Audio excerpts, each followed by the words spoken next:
ఈ ఊళ్ళో చూడండి, నేను మా తమ్ముడు గణేష్ ఏ విధంగా చైతన్యం తీసుకొచ్చామో చూడండి. హిందువుల్లో తిరుగుబాటు ఏ విధంగా తీసుకొచ్చామో, ఏ విధంగా ఆ గ్రామంలో తిరగబడ్డారో ఒళ్ళు జలపంతుందండి నిజంగా. వీడియో చూడండి.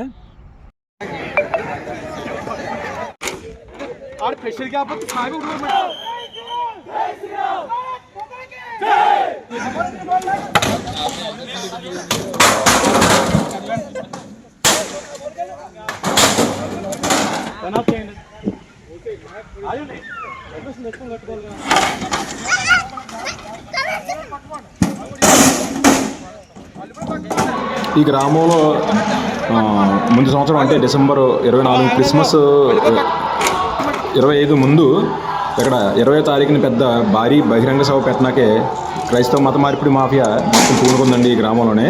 అయితే అది 20వ తారీఖున మీటింగ్ అయితే మన వాళ్ళు 19వ తారీఖునే మన హిందువులందరూ కూడా ఇక్కడ ఎటువంటి పర్మిషన్ తీసుకున్నారో హిందూ కొంపల మధ్య పెడతామని చెప్పి పోల్గొట్టడం జరిగిందండి.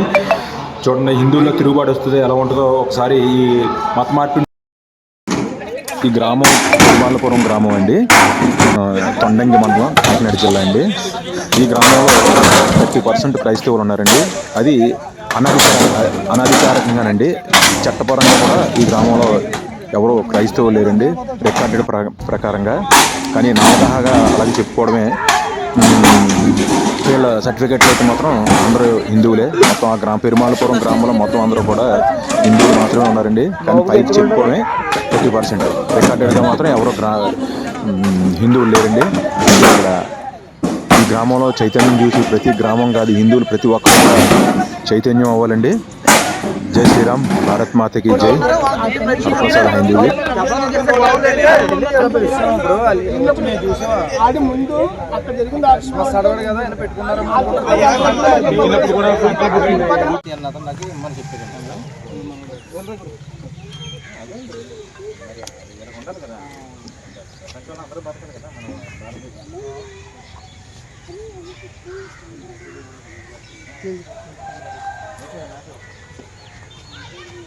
జై శ్రీరామ్, జై శ్రీరామ్, జై శ్రీరామ్, జై శ్రీరామ్, జై శ్రీరామ్, భారత్ మాతాకి జై, భారత్ మాతాకి జై, భారత్ మాతాకి.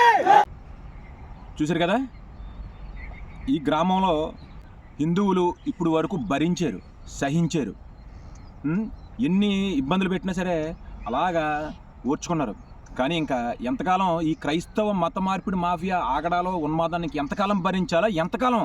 మొదలైంది యుద్ధం మొదలైంది రణరంగమే. రాజ్యాంగం హక్కు కల్పించిందా అందరికీ? హిందువులు కల్పించలేదా హక్కు? ఏ హిందువులు మాట్లాడకూడదా? చట్టపరంగా రాజ్యాంగాలు ఇవన్నీ చట్టాలు ఫాలో అవ్వాలని తెలదా? చూపిస్తాం, మేము చూపిస్తాం. ఇప్పుడు ఏంటో హిందువులు తిరగబడితే ఒకసారి ఎలా ఉంటుందో ఇప్పుడు దాకా ఎంతకాలం భరించారు చూద్దాం. హిందువుల ఇళ్ల మధ్యన మత మార్పిడి చేయడానికి మత ప్రచారాలు ఎవరైనా చేస్తే ఒక్కొక్కడికే ఉరికింతాం. చూస్తుండండి, చుక్కలు చూపిస్తాం ఒక్కొక్కడికనే. జ్ఞాపకం పెట్టుకోండి. ఎన్నాళ్ళు హిందువులు ఇళ్ల మధ్యకి వచ్చి రాజ్యాంగం హక్కు కల్పించింది. రాజ్యాంగం కొన్న హక్కు రిజిస్ట్రేషన్ తెలీదా? ఇలా ఎంతకాలం బోధించుకో, చెప్పుకో, నీ మతాన్ని స్వేచ్ఛగా ప్రకటించుకో, నీ చర్చి దగ్గర చెప్పుకో, నీ ఇంట్లో చెప్పుకో, ఎవడో దగ్గరికి ఇలా ఎంతకాలం ఇళ్ల మీదకి వచ్చి ఒక్కొక్కడికే ఉంటుంది సినిమా. ముందు మొదలైంది చూస్తున్నాను. అలాగా హిందువుల్లో మార్పు వచ్చింది, చైతన్యం వచ్చింది. ఈ క్రైస్తవ మత మార్పిడి అని మొత్తాన్ని పూర్తిగా తరిమి కొడతాం, నిర్మూలిస్తాం పూర్తిగా కూడా. చూస్తూ ఉండండి. ఇలా ఎంతకాలం భరించమంటారు ఈ ఉన్మాదాన్ని, ఈ క్రైస్తవ ఉన్మాద మత మార్పిడి మాఫియాని? ఎంతకాలం? జై శ్రీరామ్, భారత్ మాతాకి జై.